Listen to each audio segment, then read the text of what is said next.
Hey guys, today we're removing the factory impeller from a 2024 Yamaha GP1800R, installing a performance Solas impeller, and going through proper jet pump reassembly from start to finish. Stick around, because this is one of the primary performance upgrades in the Revo Racing Stage 1 Plus performance kit. Let's get started. The first thing you should do when removing the jet pump is remove both linkage rods for the reverse bucket and the trim from the ride motor. Now you can lift the reverse bucket and remove the hardware from the steering cable on the steering nozzle. There's a 10mm nut on the bottom, a large washer on the top and bottom, and a 5mm Allen ball joint on the top to release the steering cable from the nozzle. Once you're done with that, you can drop the reverse bucket back down to access and remove the telltale hose from the top of the reduction nozzle. A 1/4-inch nut driver or 1/4-inch socket on a micro ratchet typically work well for this. You can either completely remove the hose or just disconnect it from the nozzle and leave it hanging. Now you can remove the 12mm bolts holding the pump support bracket to the hull. I like to break them free by hand first to feel if they need heat or not to break them free.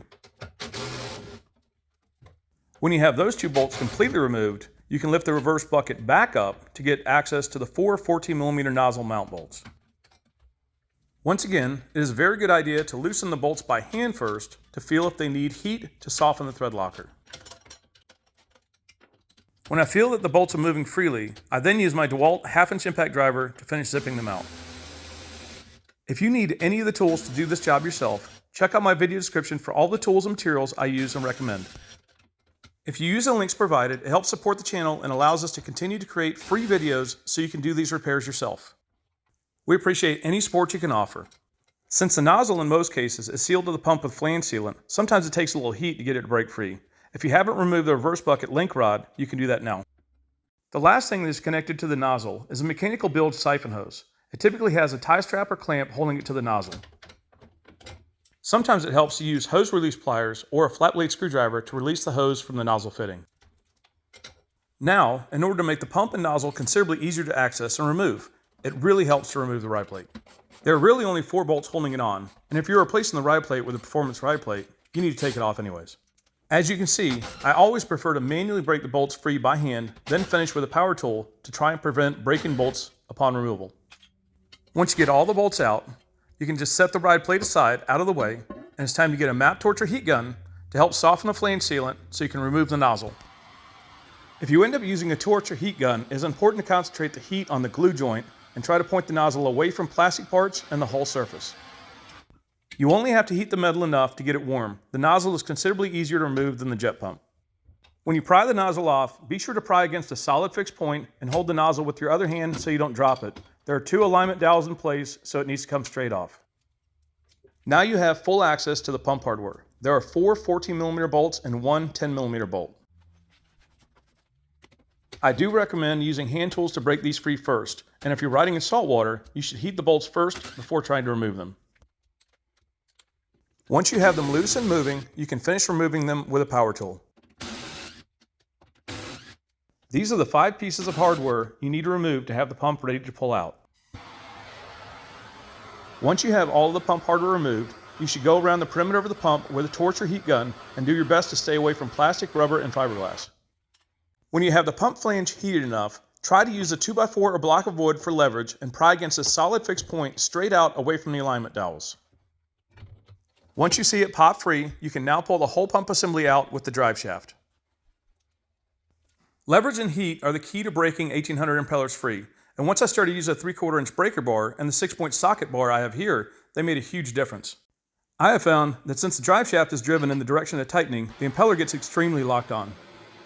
The first thing you want to do is use a torch or heat gun to heat the impeller threaded area so the thread sealer will soften up and allow the impeller to break free.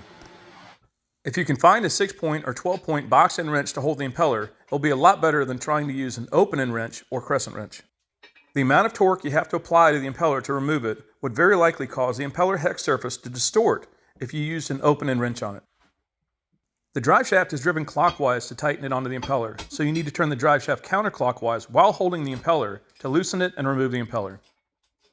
As you can see here, I have a long pry bar inside the impeller holding tool to help with the leverage needed to do this job. If you don't have a 3/4-inch breaker bar for this job, I recommend you get one for sure. A set of 3/4-inch impact sockets will also be ideal for the best leverage. All of the tools and materials I use or recommend you can find on the video and in my description.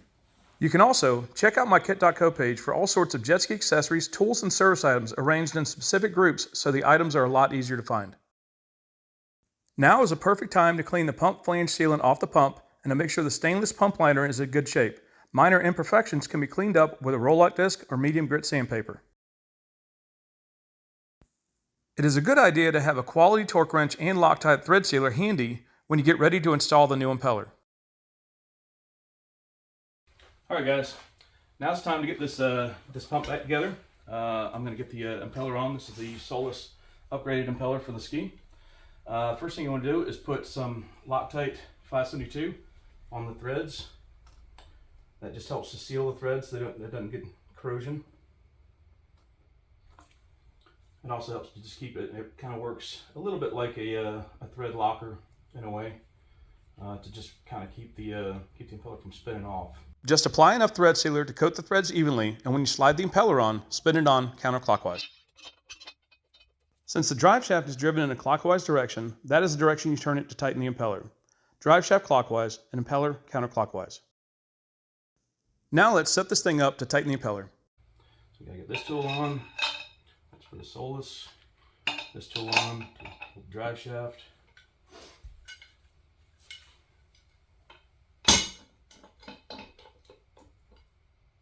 Hopefully this won't slip off.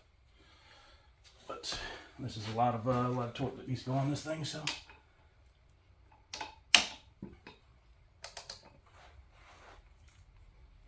Okay.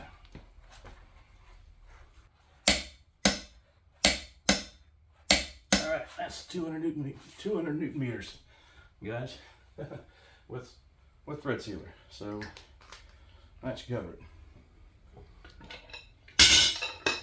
All right, knock all the tools off.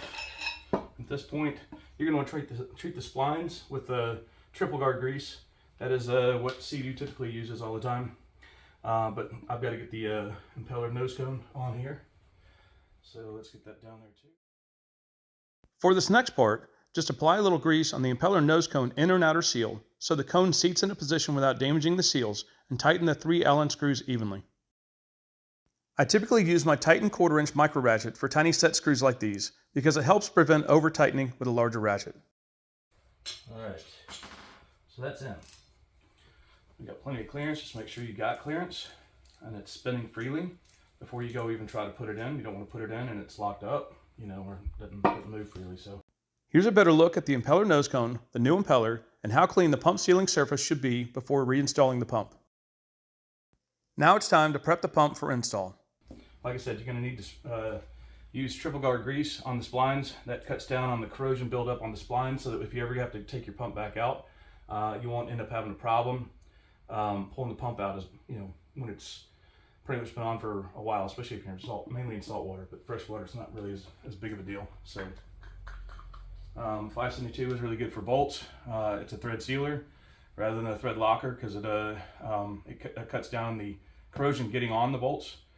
Instead of actually thread locker that'll lock down so tight that sometimes it doesn't come back off. I like to use 572 a little bit more, and that's what I'm going to use likely on these bolts too. But it does call for 572 on the threads for the impeller. So now it's time to get the pump back in and put everything back together. All right, guys, we're back. I'm going to get started on getting this pump installed. I'm going to need to seal these edges. I've already cleaned them up really good. This is typically what I use. Anything that's pretty much like a gasket maker will work, or a good gasket maker, to make sure that it doesn't blow out.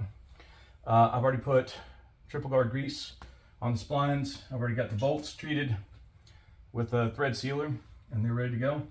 So now all I get left to do is get this edge here sealed up. So I'm just going to go ahead and get started with that.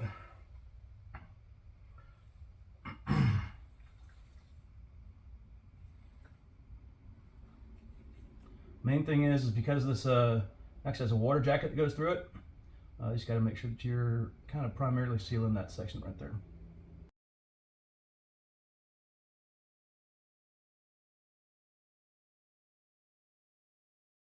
Once you have the sealant applied and the triple guard grease on the driveshaft splines, the pump is ready to install. Just align the driveshaft with the opening in the hull, position the pump to align the bolt holes and dowels, and install one bolt to hold it in position.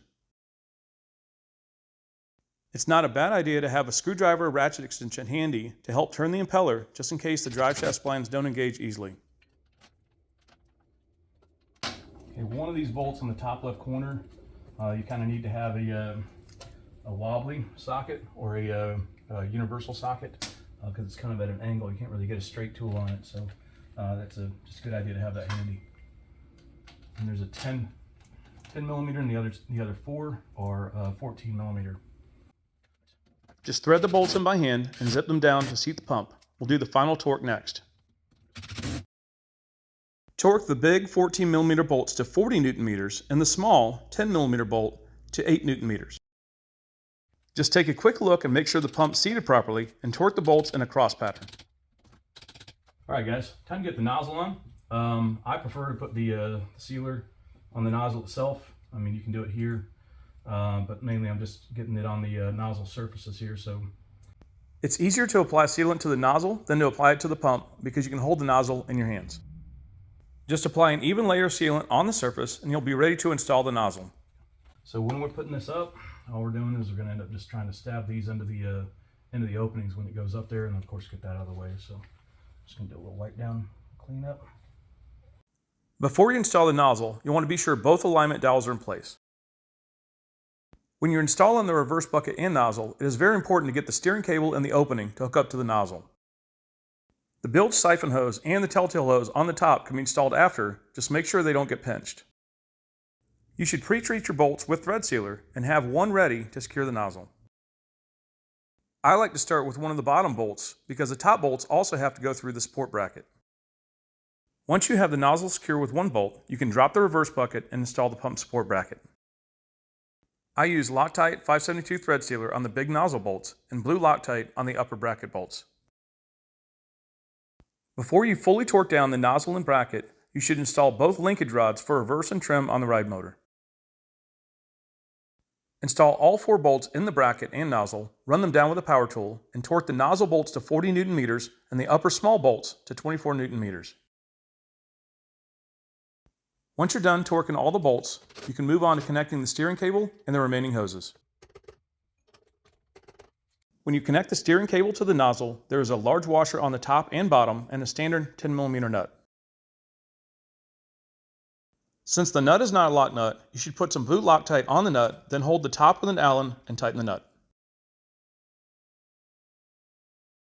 Next, reattach the telltale hose to the top of the pump if you still have one, and use a nut driver or 1/4" micro ratchet to secure it.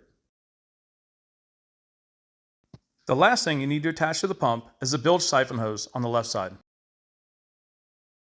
A tie strap is typically fine for that. Hook up the hose, secure with the tie strap, and be sure the nozzle doesn't hit the tie strap when moving.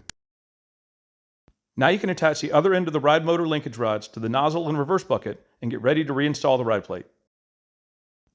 Sometimes it is easier to pull the ski a little further back on the trailer to get better access to the ride plate mount bolts. Even though the manual doesn't call for sealant to be applied on the ride plate, I personally recommend applying some around the bolt holes. If any of your hardware ever falls out, the sealant helps hold the ride plate up on the ski, but it also helps prevent water leaking through the bolt holes.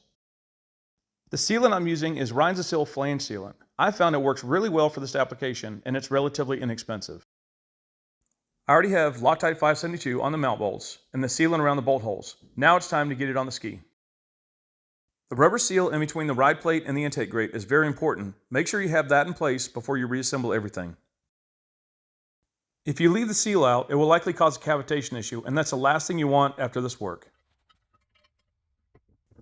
I have found the easiest way to install the ride plate is to get one bolt started, then install the second bolt crossways from it or on the same side.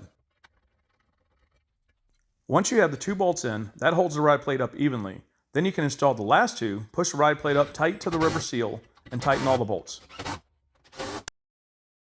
The torque spec on these bolts is 17 to 18 Newton meters. Just double check all the hardware before you finish up. That wraps it all up, guys. If you follow the steps in this video, then you can feel confident your ski is ready for the water.